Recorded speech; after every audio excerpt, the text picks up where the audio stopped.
Welcome to Mind Tricks Radio, where we'll explore contemporary topics in psychology through interviewing creative and innovative thinkers in the field. I'm your host, Dr. Aaron Kaplan. Thanks for tuning in.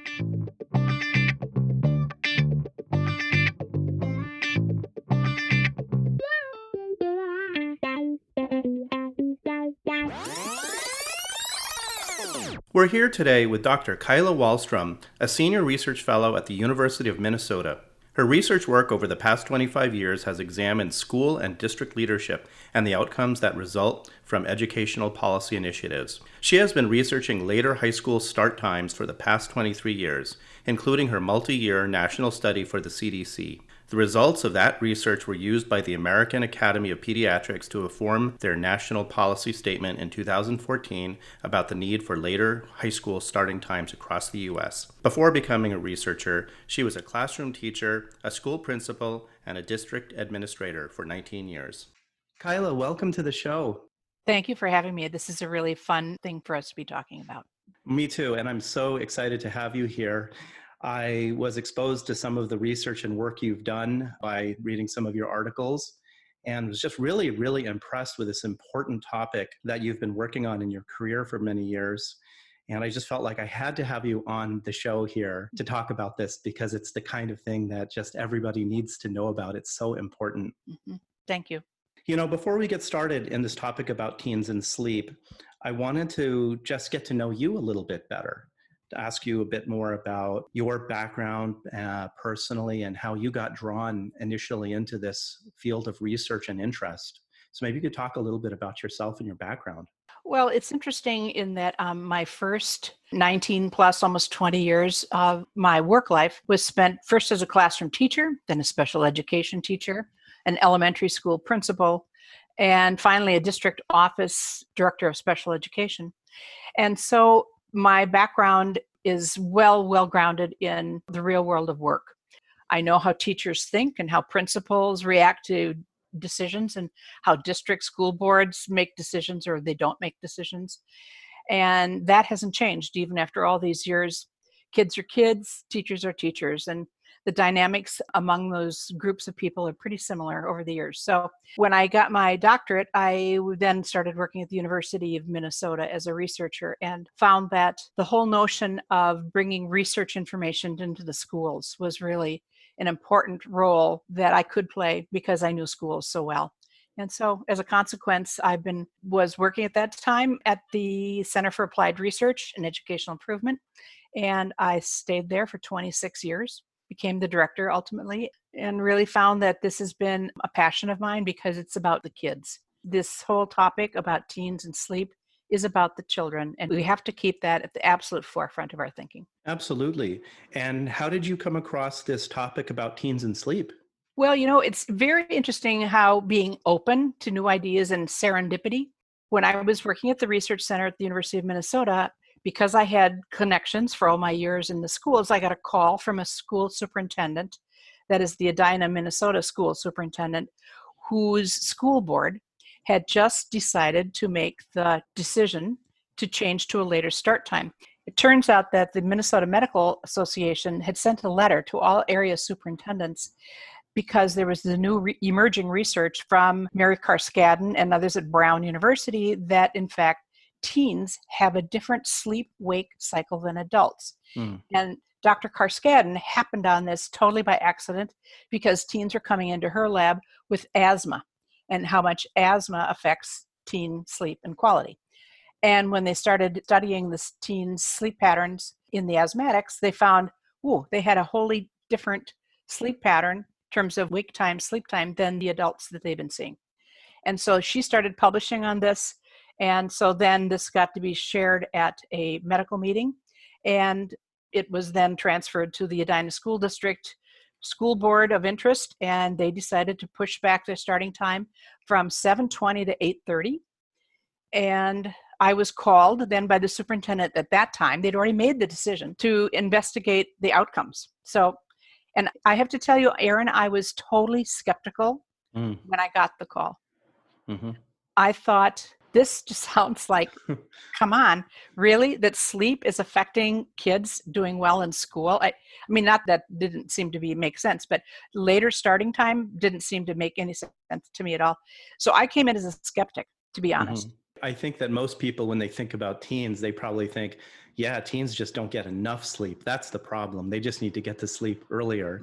That would probably be what most people's first conclusion would be.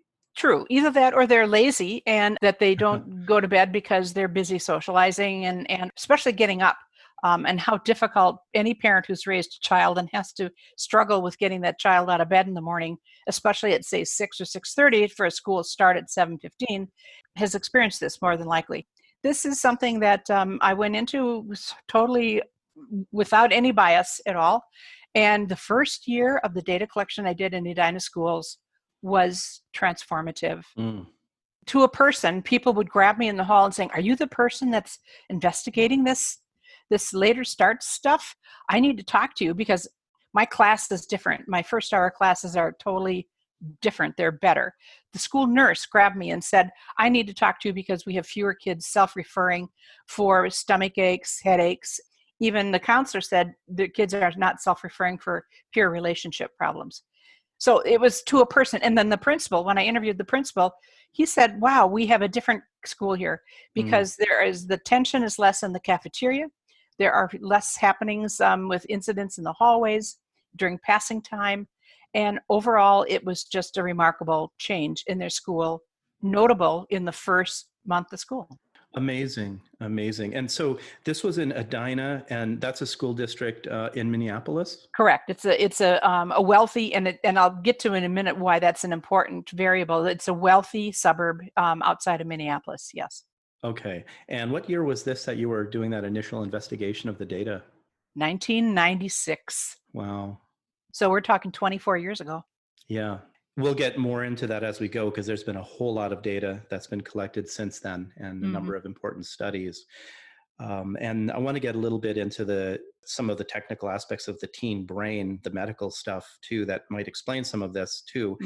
Is there anything else that you wanted to say about those early Edina Well, I studies? wanted to add too that interestingly, the Minneapolis public schools, which couldn't be, and the reason the demographic difference between Minneapolis and Edina, Minneapolis is clearly an urban district with students that have the challenges that are present in urban settings. The school district is 67% students of color. It's now increased even now since then. 82% of the students are on free and reduced lunch. So it was a clearly different demographic. But when Minneapolis called me and said, "We want to change our start time, will you investigate this?" And they wanted me to look at it for 5 years. So in 1997, Minneapolis made the change. I came in, did some baseline data collection, and then followed these kids and their data for 5 years. And it was remarkable because, as you would expect, if this sleep change in teens, and we'll get to that in a minute, is biological, then you wouldn't see any difference between Edina wealthy kids and Minneapolis not wealthy kids, if it's just a matter of biology. And we saw no difference in their sleep patterns. There are certainly other differences that I'll get into in a bit, but there was just no difference because this is a matter of biology and not a matter of economics. So can we talk a little bit about the teen brain and just give us a little bit of a medical, psychobiological education about how and why the teen brain might be different than the brains of people of other ages? What I think was pretty remarkable when Dr. Carskadden did the investigations originally.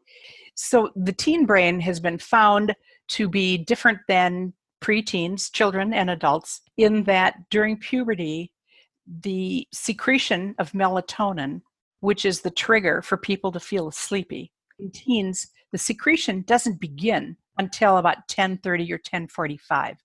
So teens can be very tired, but they're not sleepy and they're not able to fall asleep until the melatonin secretion begins.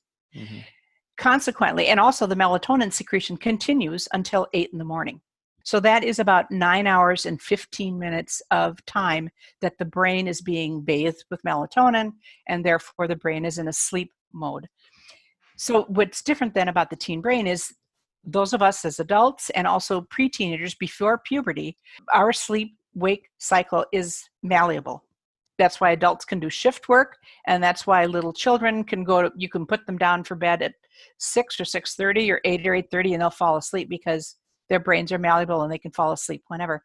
As a result, with the teen brain difference, when they're still in sleep mode until 8 in the morning, if there's classes are starting at 7, 7:30, and they're getting up at 6 or 6:30, the brain is just screaming, saying, I want to stay asleep. I need to stay asleep. Mm-hmm. And it's really an important feature of our physical and mental health that we get adequate sleep. So the fact that teens are not able to really fall asleep until 11, and I've interviewed hundreds and hundreds of kids who will say, yeah, I go to bed and I just lay and stare at the ceiling until about 10:30 or 11, and then I fall asleep. And then I talk to parents and they say, oh, I'm dragging the kids out of bed, and they don't want to get up. The kids aren't able to wake up. They sleep on the bus. They sleep. More than 20% of all students sleep in their first hour class. Yeah. And Kyla, that's my clinical experience too, I've got to say. I mean, parents all say Okay. that, and the teens say that too. Mm-hmm. And the funny thing is, I have a 12-year-old son now, so I take him to school every day. And kind of like you said, he can pretty much drop off and sleep when he needs to. But I Mm-hmm. notice when I take him to school, all the teens are asleep in the passenger seat while their parents are driving them to school. Yes. And it's like, oh Yes. my gosh, it's too early for you. You're still Yeah. sleepy. Right. I'm very And, aware of that after reading your research. and just wait, Erin, because you're going to experience this extreme sleep phase shift, it's called. The Mm-hmm. sleep phase shift will happen probably in the next year or two, and you're going to really see a difference in your child that you thought would be an early riser, and they're not. They have Mm-hmm. 95% of all humans in the world, teenage humans, have this experience of the sleep phase shift. So Mm-hmm. it's not due to anything in America. It's studies have been done all over the world: Italy, Brazil, Mm-hmm. Korea, China. Yep. So parents of just about every country could commiserate about this issue. Right. Exactly. Yes. Yeah. You did the Minneapolis study. That blew you away when you were Hmm. collecting that Yeah. research. Right. And then there's been years of studying since then. I'd like to hear, maybe you could give a summary about what the research has been in the last 15 to 20 years or so, Hmm. and some of those amazing statistics that are just shocking that Hmm. you found based on the data. Erin, it's interesting. The research work that has been done on adolescent sleep, not just school starting time, at adolescent sleep, the number of articles is in the range of almost 2,000. Mm. 2,000. This has been well studied, and there are no countervailing findings. In other words, there's no dispute that the teenage brain has this phenomenon of the sleep phase shift. That is absolutely science. It's scientifically proven with lab studies and other kinds of ways of measuring things that have to do with sleep and outcomes after sleep and lack of sleep. So the database and the research base is absolutely robust about this. Mm-hmm. The thing that's very interesting, however, is that as this affects teens, it's no question that lack of sleep and 8 hours seems to be the tipping point for teens to be at risk for sleep deprivation. Okay. Mm-hmm. So it's 8 hours. And if you do the math, if you figure going backwards, if kids can't fall asleep, say till 11 o'clock, right? Mm-hmm. You shoot ahead 8 hours, which is the absolute minimum. They should absolutely not be forced to wake up before 7 a.m. Mm-hmm. Well, any school that starts basically before 8, you got students that are needing to be waking up before 7 to get on a bus, to get themselves ready to school and so on. So the fact that this 8 hours is such a critical tipping point, that is what should drive decisions based on when school is starting, if the teens cannot get 8 hours of sleep. Mm-hmm. The lack of sleep, if you get less than 8 hours, has statistically proven that it leads to greater cigarette use, drugs, alcohol, teenage pregnancy, car crashes. Mm-hmm. Those are all the negatives, and major significant relationship to depression. Mm-hmm. The curve on depression and the number of hours of sleep, as it decreases, the incidence of depression and suicide attempts or suicide ideation can jump up to almost 30% as teens are getting only Wow. 4 or 5 hours of sleep a night. So this is, I mean, basically linear correlational data Yes. on all of these measures. You see an Yes. increase as there's a decrease in the number of, in terms of the hours and the times that kids are going to sleep and waking up. It's Yes, just a clear-cut correlation there. correct. What about academics?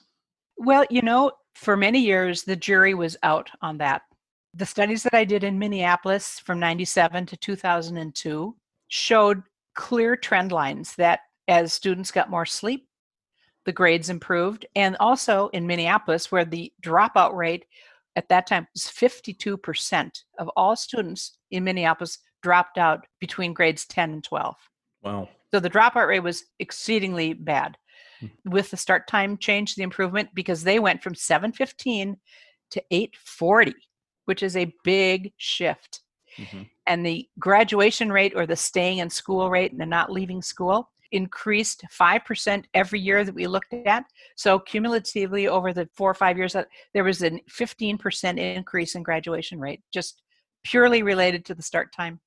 Now, the grades themselves, one of the things that had to do with, and this is an interesting phenomenon, you'd say, well, why did the start time affect the kids staying in school?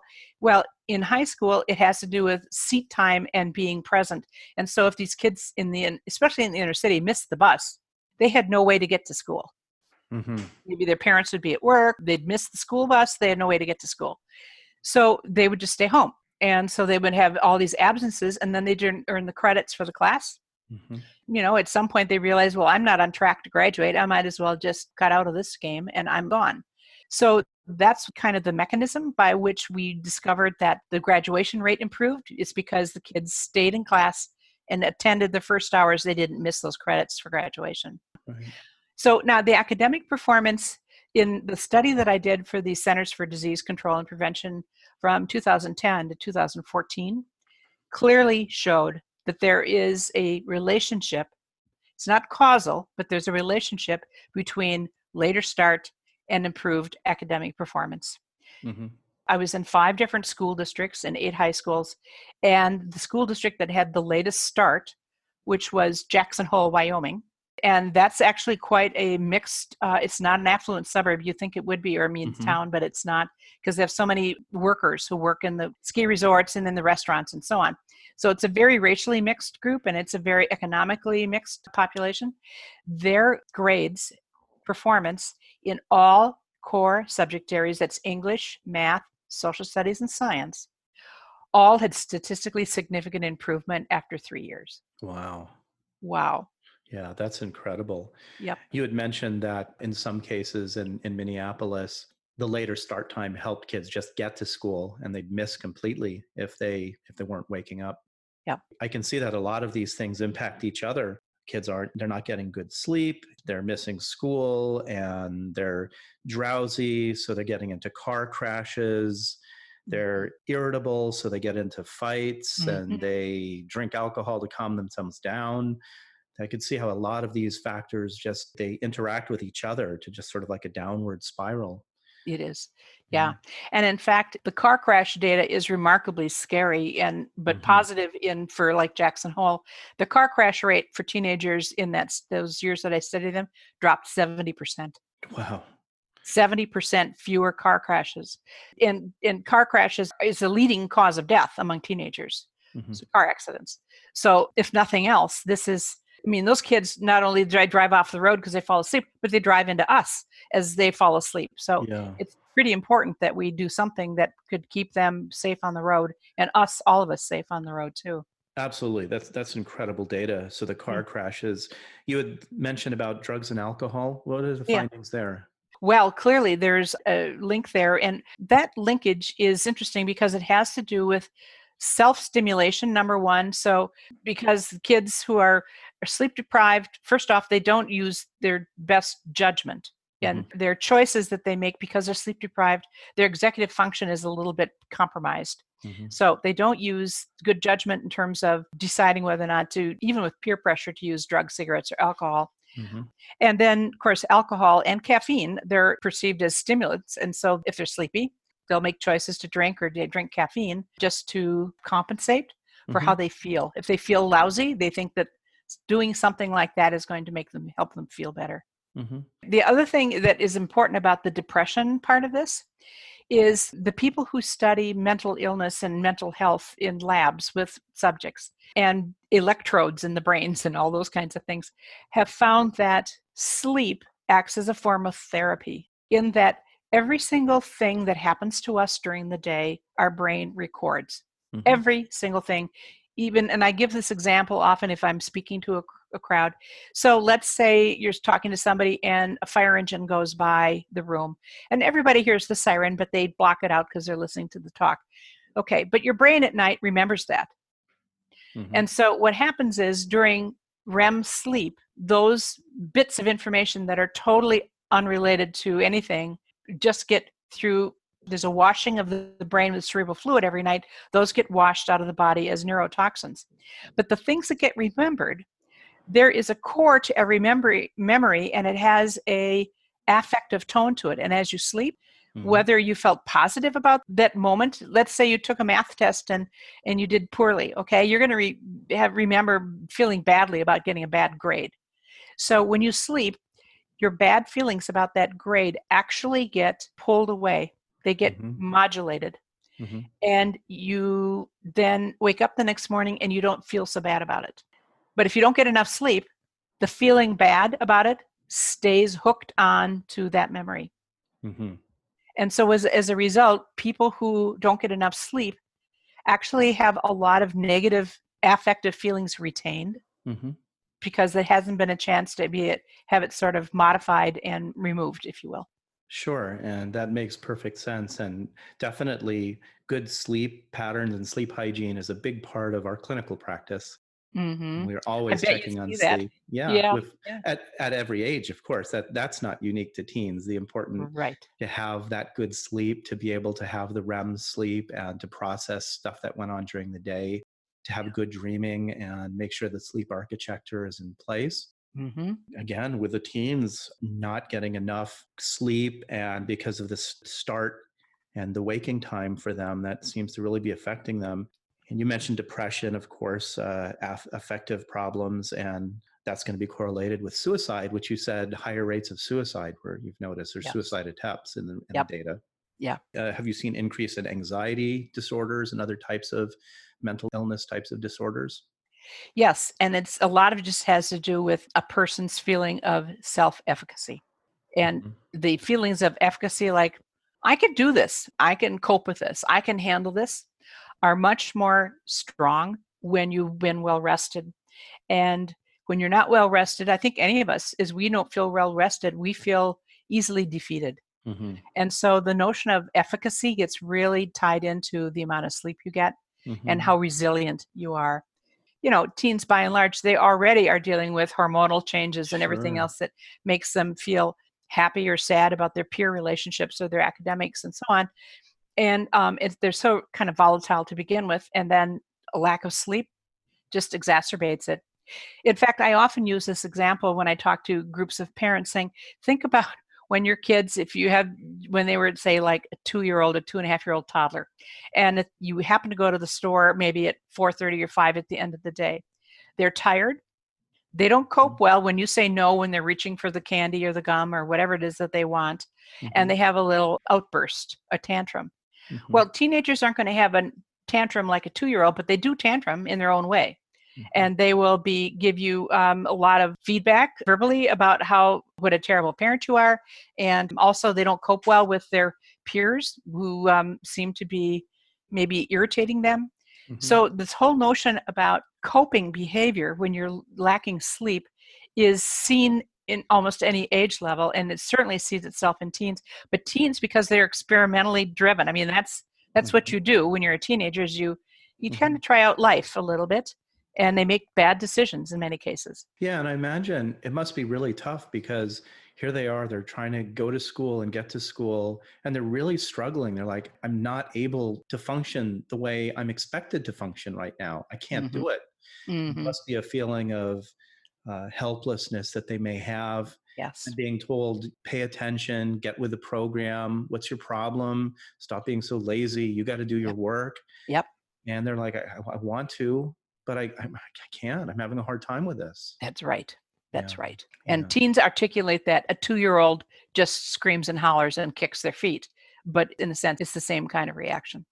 Tell us a little bit about what is currently going on or what has happened in recent years in terms of the school districts, the schools that have had a desire to or have tried to change the start times. What's gone on with that? Have there been school districts that have been successful with it? Barriers? Let's get into that conversation. Sure. Okay, well, it's been fascinating since my area of research is school change and how people adapt to change and policies are made that enable learners to have better learning experiences. It's very interesting, Erin, because from like 90, as soon as 96, 97, as soon as I started publishing some of the earliest findings, the newspaper people from across the United States were at my doorstep. Mm. I mean, we're talking every single newspaper in the country, from the New York Times, the Washington Post, the LA Times, the Cleveland Plain Dealer, the Dallas Morning News, and so on, Chicago Tribune, you name it, they called, they wanted to know more about this stuff, right? Mm-hmm. So there's this huge flurry of activity, even some of the morning talk shows on TV, the news shows and so on. Well, that prompted a lot of school superintendents to call me and say, okay, we're interested in this. What can you tell me about how it's going to affect grades? Because grades is the only thing that our school board will listen to that will motivate them to make this change. That's right? The selling point. It was the selling point. And I had to honestly say, we have some indication that there's a trend line going up for grades improving, but we don't have the actual proof yet because this is too early to know for certain. And with that, by and large, and I probably got 500, 600 calls, I'm not exaggerating, over those first couple of years, the superintendents say, sorry, and they hung up. We can't do this without the proof of the grades. So then from about 2002 until about 2008, there were some brave school districts who called, wanting to know how to go about this, parent groups who started petitions to get this going, even some high school students across the country who was maybe the student representative, say on a school board. They often now have student representatives. So I gave them as much guidance as I could, saying, what you could do to make this discussion happen. And those were the brave districts. And probably the National Sleep Foundation was keeping track of how many districts made the change. And by 2005, more than 500 districts in the country had made the shift. Okay. So the National Sleep Foundation then decided to stop keeping track because the numbers are just going up. And then it kind of leveled off for a while, and then come the next wave of interest after I let my report out from the CDC. And then the American Academy of Pediatrics used that data from my report, plus a certain lot of other research studies. And then they issued their policy statement in 2014 that said all secondary schools in this country should not start earlier than 8:30. Well, that was a huge, big next step, because then not only were the physicians saying all in one voice, this is important, but then other groups such as the American Psychological Association, the American Nurses Association, and so on, all joined in and said, this is really an important public health issue for kids. Now, all that said, if people don't understand the biology of the sleep phase shift in teenagers, they don't like the idea and they vote against it.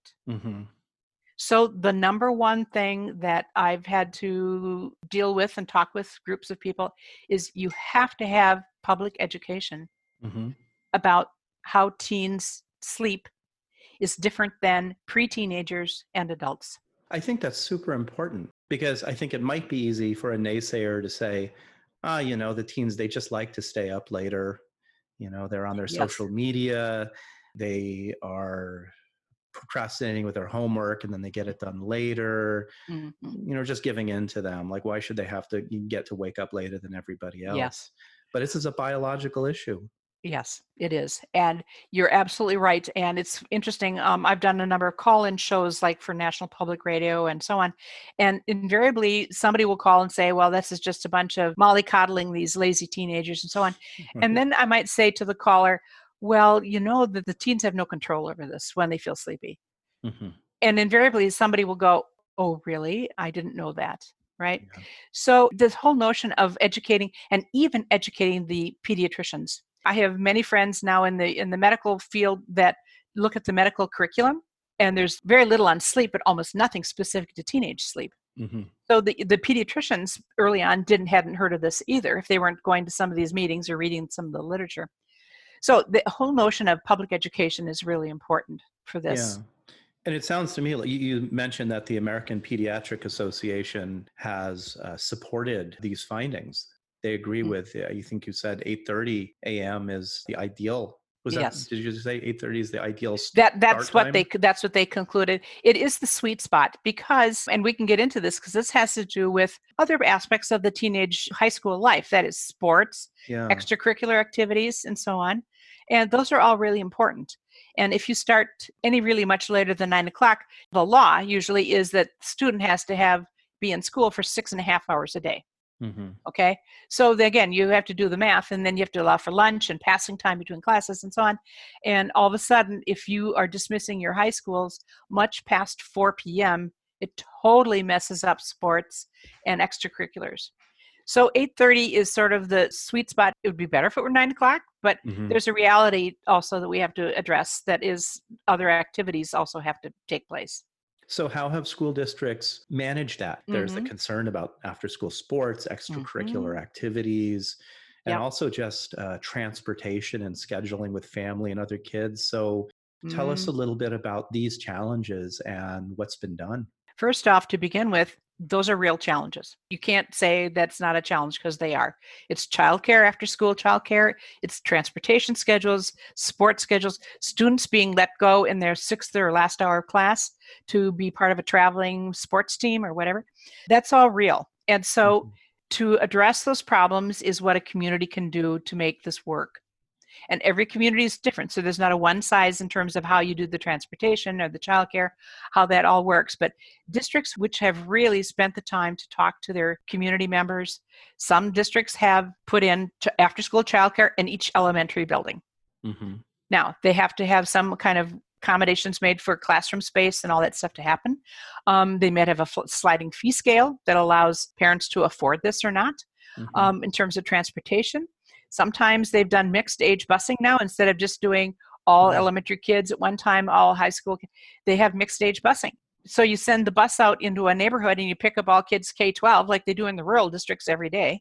And that allows them, if they have what they call a hub and spoke setup, then you drop kids and then they get ferried off to their buildings at an adequate time. There are solutions out there.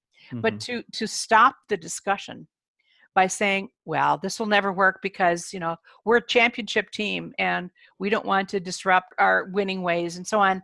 That's not looking at the best interest of the kids. One other thing I want to say about the sports thing. So in Edina, in 1996, those coaches, and Edina happens to always have a winning team, whatever sport, they were often state champion. The coaches were furious. They didn't like this idea at all. And when I interviewed them after the entire year of the time change, they loved it because the kids remembered the plays better. Their memories were so much better. The kids weren't as dog tired in workouts after school. And the coaches found that they could actually shorten their practices maybe down to 2 hours instead of 2.5 hours. So they shortened it so they didn't have the kids so late into the day for dinner hour. And they had the same high quality performance, and the kids remembered more what to do when they were on the field. Wow, that's amazing. So the coaches really endorsed it, it sounds like. And it seems to me like with a lot of things that you're talking about, we talk about resistance to change. People oftentimes fear their ability to change something, what the outcome is going to be, the consequence of that. And so I imagine there's a lot of fear about that, but actually the actual consequences, the results is very positive for those people who are afraid of the changes to begin with. Yes. The case with the coaches is a perfect example of that. Yes. And it's also, I think it's seen even as we have done interviews with parents pre and post, and their pre-change, their worries are about kids staying up later, and they don't. They do not stay up later, because if this is a matter of biology, as the kids' brains have the melatonin secretion at 10:45 or 11, they're just like, oh, I'm so sleepy, I have to go to bed. They tend to not stay up any later than maybe an extra 10, 15 minutes, but it's not statistically significant that they do stay up later. So that is an unfounded fear that they would stay up later, right? Teens want to go to sleep when they're tired. Yes, of course they do. So that all of a sudden it's not an issue. It's very interesting when I think back. So when I did the study in 1996 in Edina and Minneapolis, we had no idea about either cell phones or the internet. Mm-hmm. Cell phones did not exist then, at least not for kids. There was no such thing as social media. Mm-hmm. And the kids, when they were sleepy, they went to bed and they went to sleep. The issue nowadays, which is the real world for us, which is meaning that there's social media and cell phone use and so on, the social media is a big hindrance for kids getting adequate sleep. Mm-hmm. It's a big, big hindrance that, and 87% of all teenagers in the study that we did in the 5 states, 87% of the teens keep their cell phone in their bedroom. Yeah. Well, then you have, texts and bings and dings and whatever in the middle of the night, and the brain gets awakened. It has a Mm-hmm. hard time falling back to sleep, totally disrupts their sleep pattern. Mm-hmm. And as a consequence, you have tired teens because they're engaged in social media in the middle of the night. So that's sort of a related but separate issue. One is going to sleep and waking up at the proper time, and another is how does the media and the social media play into the whole sleep picture here? I'd like to get into recommendations that you may have about this whole subject. And I'm imagining that there's some recommendations that also involve how that's handled, the social media part. Yeah, Yeah. exactly. Yeah. Yes, good point. The whole notion that kids need, and I put that in quotes, Mm-hmm. need to have their cell phone in their bedroom is bunk. It's Yeah. just, they don't need their cell phone in their bedroom. If they need it for an alarm, they can go to Walmart or Target, and for $3.99, they can get an alarm clock, Mm-hmm. right? And also, I always say to parent groups, so who's paying the cell phone bill at your house? Is it your child? Right. And if the child's paying the bill, okay, then they can, but if the child's not paying the cell phone bill, then the parent should have control over when that cell phone gets turned off, Mm-hmm. or the router to the house gets put to sleep. This has to be a family thing. Yeah. The kids will see their parents and they'll see the hypocrisy of the parents, having their phones if they don't really need them for emergency reasons. And so the whole family, if they were to say, well, okay, we put all of our phones in the kitchen to charge Mm-hmm. overnight, there you are. And actually, it's good for the parents to get a good night's sleep too, right? Yeah, you got it. Yeah, right. You challenge parents to say, who's in charge here? Parents, I really believe they have to start taking control and saying, I'm concerned about your health, your Mm-hmm. mental health, your physical health, your grades, and this is one way to help. Mm-hmm. And you may not like this, but this is the way it's going to be at our house. And frankly, if parents would do that, then they wouldn't have somebody saying, well, so-and-so's mom lets them. My mother would say, but I'm not so-and-so's mom. I'm your mom. You Well, have to follow my rules. that's absolutely right, and that Yeah. works on a school level too. Every other school may not be changing their start time, but that doesn't mean that you can't change your start time if that's Exactly. the That's healthy true. thing to do. So that's Yeah. never a good excuse, right? No, no. The other thing and I want to go back to your idea or your notion that change is hard. Mm-hmm. Human beings prefer the status quo. That's Mm-hmm. just who we are as beings. And so I get it. I mean, that to be cautious is normal. To be fearful, I don't know. You got to, if parents and school districts are wanting to think about this, the best way to allay their fears is to look at the research, Mm-hmm. look at the findings. And now there are thousands of school districts in the country that have made this change. So it isn't so unusual that you're taking a big risk. I Mm-hmm. don't know. I only know of, frankly, one school district in the entire United States who have shifted back to an early Mm-hmm. start time. That was in the early 2000s. The district will remain unnamed, but they made the decision with too short of a time turnaround. So they Mm-hmm. made the decision in June for a September time change. And Mm-hmm. it didn't allow the parents to make enough adjustments to their work schedule, childcare schedule, even the transportation. All of those things it was too fast. Mm-hmm. So after 6 weeks of this time change, the parents stormed the school board and they said, you've got to do this. We're voting you all out of Oh, office. 6 weeks? 6 weeks was the 6 weeks. turnaround? Oh my gosh. Yeah, yeah, yeah. So the board caved because Mm-hmm. it was in October and November was the election period, right? So Mm-hmm. they kind of had their thumb on the school board. So they did make the change back to a 7:10 start, which was unfortunate. But that's the only one that Yeah. I know of in the country that went back to the 7:10, 7:15 start. Now, some districts have had to make some adjustments. So they start at 8:25 instead of 8:30. Hmm. Okay, I get it. Those are some adjustments that are made for a variety of reasons. Transportation usually is one of them. But So Kyla, would it be fair to say, and I'm not going to hold you to concrete data on this, but let's say there were 500 attempts across the country to change start times. mhm, There was the one school district you said that, where the school that changed after 6 weeks didn't like it. Would the other 499 be satisfied that they made the right decision by making the change, even if they did some tweaking? yes. Okay. That said, this is emerging as an issue that I think still, as researchers, we have to continue to look at this. There is concern or question right now about if these school districts flip their busing schedules so that the high school kids go later, which then, if they have a 2 or 3 tiered busing system, it consequently moves the elementary kids probably to the earliest starting times in many cases. Does the early starting time negatively affect elementary kids? Mm-hmm. And that is an issue right now that is under study in lots of places across the country. What I can say is, from what we know, small children before they're pubertal do have a flexible sleep schedule. So they, in fact, can be put down to sleep at 7:30. They can get up. They need about 11 hours of sleep. They can get up at 6:30. And if their school starts at, say, 7:30, quarter to 8, or even 8 o'clock, they are getting adequate sleep. It disrupts the parents' schedules. They Mm-hmm. don't want to get up so early. And or you have parents, and I've had some parents directly tell me, well, we're both professional parents and we don't get home until 7 or 7:30 on a work night. Now, of course, this is a different time right now, but they don't get home till 7:30. We need some quality time with our kids up until 10 o'clock every night. It's kind of a bit of a misnomer. I was on a panel once with a pediatrician, and the pediatrician directly asked the parent who said that, really, do you think that your time between like 8:30 and 10 p.m. at night is quality time for your child? Right. I mean, really. And Yeah. so you have parents whose work schedules are, granted, are busy, and they feel like they don't see their children. But Aaron, life is a series of choices. Right. You make choices. You make choices about when you work, if you have the choice, or if you're working shift schedules. There are certain things that you have to think about, and there's just a lot of things that have to do with choice and where you want to spend your time.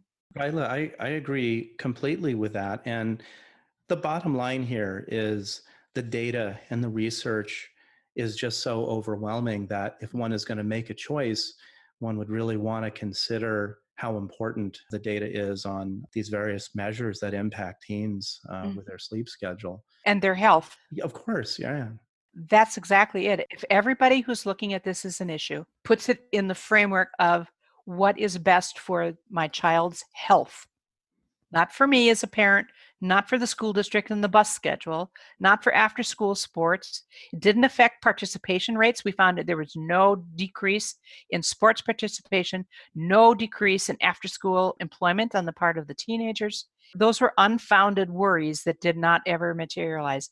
So if you think about it, if every decision is made like, what's the best for my child's health, that is the way that we make the right decision. That's the lens that we need to be using. I agree. What's the best for my child's health? And the fears that I have about making these changes are usually unfounded. You just Right. mentioned a bunch of them, the types of fears that people have: less or fewer participation in sports, not getting enough sleep if the child goes to sleep later, not participating in activities, not being able to get to after school employment, transportation, snafus, everything.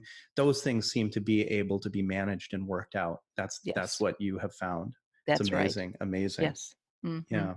Let's just say there's a school or parents, people who are interested in really diving into the nitty gritty on how to make this work if they want to make the change. Hmm. What are some resources for them to follow up with? The most comprehensive resource is the website called Start School Later. Mm-hmm. It's all strung together as one word, if you will. Mm-hmm. Startschoollater.org, I think it is. Anyhow, it's a nonprofit. It's been in place for probably 10, 12 years. And they have many sub buttons that you click on for research information, resources, testimonials, how to, in terms of bringing your community and your school board along to discuss it. So they have a wonderful array of materials that are resources available. If anybody were to Google to school start time, you'll find a ton of articles that are out there. And I've written a couple of articles that are particularly written for laypersons that are more directly addressing the issues of the logistics of doing this, getting this done. Yes, those I've read those. They're excellent articles. Thank you. They're really important. And what's really interesting, that the state of California last October, I guess it was, mandated through state legislation that the entire state of California would have all secondary schools, that means middle school and high school, not to start before 8:30 as of school year 2022. That's incredible. It's incredible. It's incredible. And it'll be so interesting. There's going to be a conference that is going to be held sometime this fall at Stanford for researchers, so that we can together over the time now, because we've got some baseline data, time to collect baseline data, and then also be looking at in the next, say, 3 years, statewide. We're going to be able to look at incredible levels of fine-tuning this with race, ethnicity, socioeconomic status, all these things with sports and transportation and whatnot. It's going to be an incredible database that we're going to be able to look at because of California's very bold move. Yeah. So they're going to be gathering a lot of data on this. Yes, right. Yeah. Right. Are you involved with that? I am.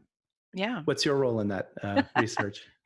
I basically, because I am one of the few people in this whole world of research that has a background in schools, in the real world of schools. There's a lot of researchers who are sleep researchers and circadian rhythm researchers and whatever. But collecting data in schools, boy, it's a tough road because every school has their own way they keep test scores. Every school, honestly, has probably a different way to keep attendance and tardiness. Some schools you have to have 5 tardies before you get a single notice of tardiness. Whereas other schools, every time you're tardy, it's noted as a tardy. So you have to have equal measures to be assessing these changes. And so that's my expertise, is I know schools and I know where the pitfalls are when you don't get good data. It's the garbage in, garbage out phenomenon. And if you don't get good data in, we're not going to have good data to tell the story. Right. So your early background was in education, and you sort of know what it's like to be there on the front lines and being asked to gather data. And you're like, oh my gosh, gathering data. I've got kids I need to deal with. So you'll be able to get in there and really work with them and being empathetic and understanding and still get the data you need. That's right. Yeah. Well, and also I think some districts, unfortunately, only use a state test as the only measure of improvement. Well, the state tests happen on discrete 1 or 2 days a year, and the kid may be ill or maybe having had a fight with their parent that morning. There's 1,000 reasons why kids on a given day don't do well. And so to use those data as the only measure is also short-sighted in my view. So I think that's why we have this conference coming up at Stanford, and it's going to be about how to collect data that is comparable, number 1, quality, number 2, and usable. I mean, this could be data we collect that is not usable. Why would we collect it? Because it's unethical to collect data unless you're going to use it. So that's part of the ethics of this whole thing too.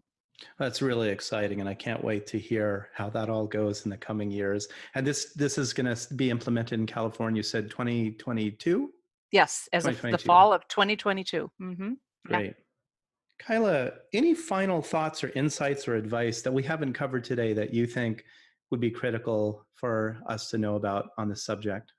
Well, I just want to reiterate, I think the fact that, like I said before, we have to always keep the needs of the children forefront.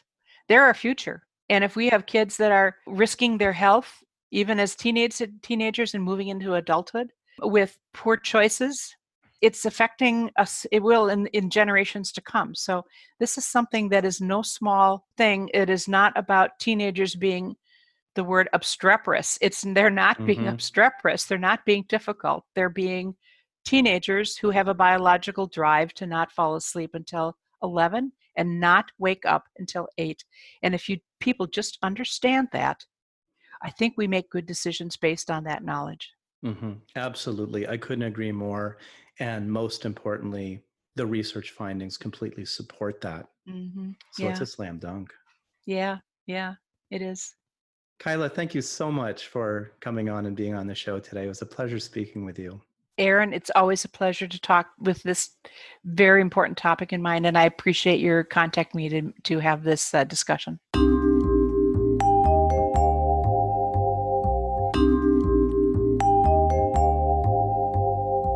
Thank you for listening to Mind Tricks Radio. I hope you have enjoyed the program.